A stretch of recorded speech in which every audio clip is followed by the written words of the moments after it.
Hello there, and welcome to my channel. I'm Chase Moser, and this is Moser Movie Reviews. Today, I'm going to be going over the second installment into the Tremors franchise, Tremors 2 AFTERSHOCKS, and it's definitely one of my favorite sequels. I did not know that it existed for a long time whenever I was growing up.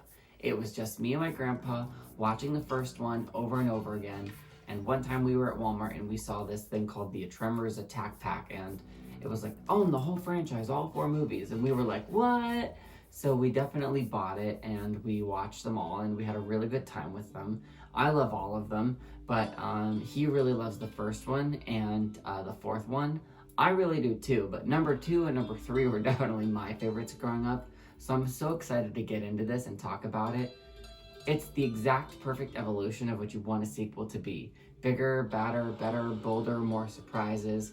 And it's so cool how they do the interesting twist on the creatures and how they change. I love that they have Fred Ward back, and even though they don't have Kevin Bacon, I think that's kind of okay.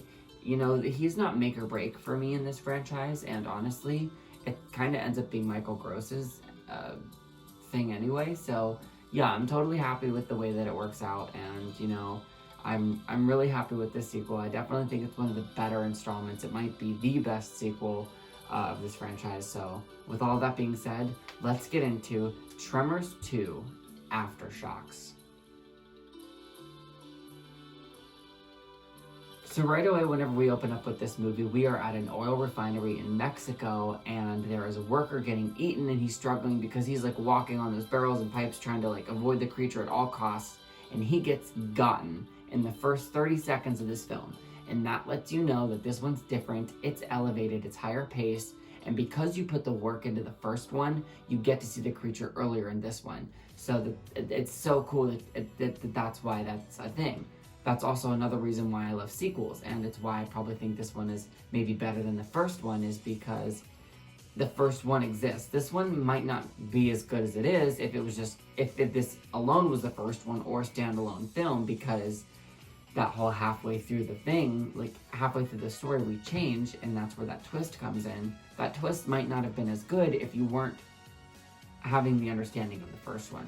So I just love the pacing, the upness, the upscale. We immediately are thrown back into the situation with this character being recruited and going down to where the monsters are.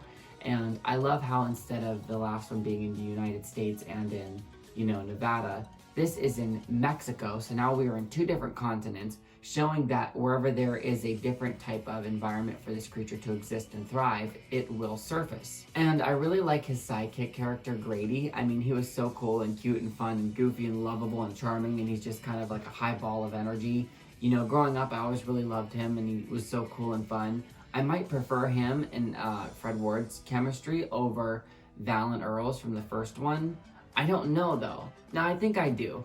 Because it's just a little bit of a different relationship where, you know, this one is a little more younger and he's so scrappy and he loves to look up to the older one. So that makes their relationship a little bit better because the mentor and the younger one, like, you know, as to where there is so much of Kevin Bacon and Fred Ward fighting in the first one, and that banter is what's funny, and it's just, they're 2 whole different chemistries, and so I just prefer this one. It's really good for the story for me. I kind of love that with the first one being such a desert background, this one is such a green landscape. There's grass everywhere. Now mind you, there is still a lot of desert landscapes because we are in Mexico and it is still a hot environment, and the closer to the equator you go, that's just how that goes, you know?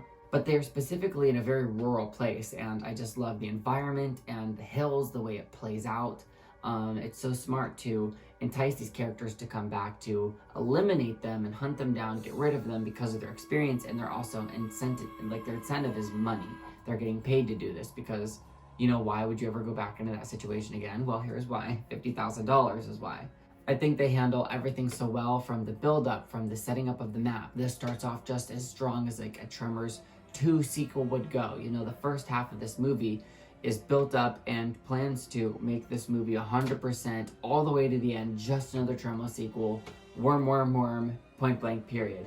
Even with the seismographs, everything, they set you up, and they set you up for the fact that you're going to go on a ride that you're not going to be able to guess because it's going to be elevated version of the first one.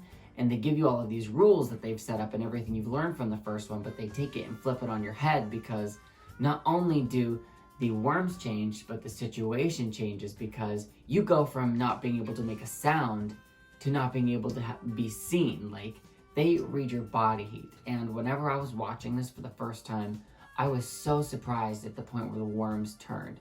That is one of my favorite aspects of this. I think it makes it clever, hip, fresh, interesting. It was one of the ways to evolve the story. It didn't make it tired. A lot of times people will say that it's what makes the franchise goofy after a certain point, and that's a different conversation, but it is definitely taking the scientific life cycle based off of different things. Like a tadpole or a caterpillar have different stages in its, being. So to take that and kind of spin it on its head as well and add this whole thing, it's really giving this creature a backstory, a lore, an understanding.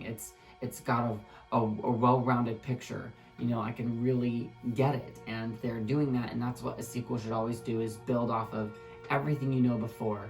And it's scary and interesting because not only do you have the fun of not realizing how the first half of the movie is going, but you still kind of get it. But you kind of know how it's going to go. You just don't really know how this specific sequel is going to go. So whenever they give you a different creature with different rules to operate, you're new, you're in with the character, your interest is piqued, you don't want to look away, you want to be there with them because you're now learning with them. You are now not the audience knowing more than they do. It is now you are in the seat with them, finding out as they find out. And that is a great way to keep the attention, the suspension, the pacing, and the whole, aspect of fear with these monsters. They definitely make them real. The threat is real. The threat is scary, and there is a purpose for these creatures. They definitely have want and will, and they do not care about what's in their way, and so they make for an incredible adversary. I mean, they are hard to take down. They are incredibly tough, incredibly durable, and incredibly strong.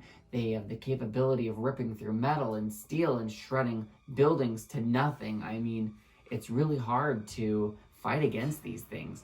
And these people on the run and in different situations having to maneuver, not being seen, and covering up their body heat. And not only are there different dangers with them not coming up under the ground, but now that you know that this is the life cycle, when it goes into starting, there's two different threats now. They're under the ground and they're on the ground, and they can hear you and they can see you, like depending on which ones, In this certain circumstance, there happen to have all changed so that all the threats now switch to this. But that it's like, there's so many things and they throw you for so many loops. And if there's one worm, there's 2 or 3 shriekers that come out of the graboids. So they just multiply by different numbers and energy, and that makes them overwhelming in mass. And so there's so many more, and that makes it even more scary. And they're smart and fast and agile, and definitely something that these characters are having to figure out a way to, best. I think it's interesting how we get the learning scenes about how they only see heat and how they need enough food to reproduce. I think it's interesting seeing Bert go up against them. He has one of my favorite lines in this entire franchise where he states, "I feel I was denied critical need-to-know information." And my grandpa and I repeat that all the time. Sometimes we'll call each other up on the phone just to say that. And it's so funny. It always gets a laugh out of either one of us. Bert is such a great character. I love his guns, his maximum penetration. He loves everything that has to do with combat. And so he is so funny whenever the situation gets taken out of his hands and out of control, because he's so sarcastic and cocky and mouthy. And he just makes for a great character, someone really fun to watch. As we're getting closer to the end and they get locked into the warehouse, you realize that they start eating all of the food and they're multiplying and multiplying. The numbers are getting overwhelming, and they start breaking around all of the different places at the oil refinery. And it's so crazy how they have to hide their body heat with the doors. That's definitely one of my favorite, scenes. There's a lot of parts where you're on your seat or you're interested in what's going to happen, I love the music. It definitely keeps the tension.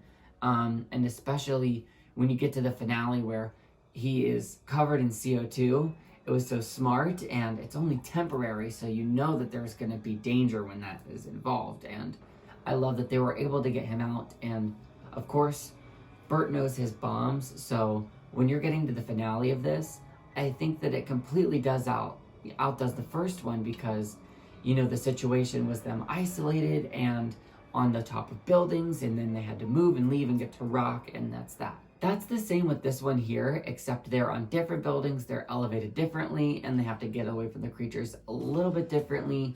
And whenever it comes to the ending of this one, they used the bombs and the explosions to kill the worms individually and drive it over the cliff. With this one, he takes the bomb and drops it on a truck full of ammunition and dynamite, and it blows a hole in the earth, blows them sky high.